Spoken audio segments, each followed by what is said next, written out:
कबूतर ने कहा, राजन, संसार में दो प्रकार के धन होते हैं, एक सुख देने वाला और एक दुख देने वाला। सुख देने वाला धन वह है जो परोपकार, दान और सत्कर्मों में लगाया जाए। यह धन आत्मिक संतोष देता है, जिससे जीवन में आनंद और शांति बनी रहती है। दूसरी ओर दुख देने वाला धन वह है जो लोभ, छलकपट और अधर्म के मार्ग से अर्जित किया जाए।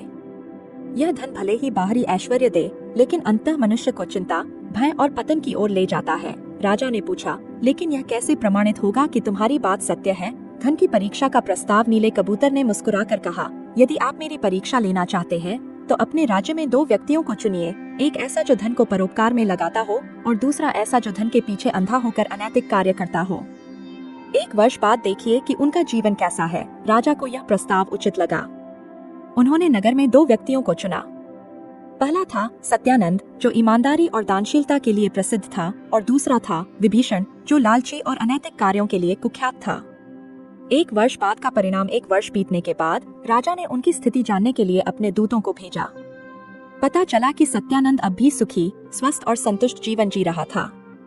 वह अपने सत्कर्मों के कारण सम्मानित और प्रसन्न था। वहीं विभीषण दुखों से घिर चुका था।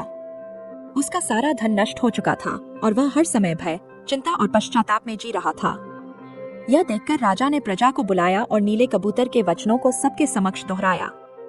उन्होंने कहा, आज से हमारे राज्य में वही धन सम्मानित होगा जो सत्य और धर्म के मार्ग पर चलकर अर्जित किया जाए।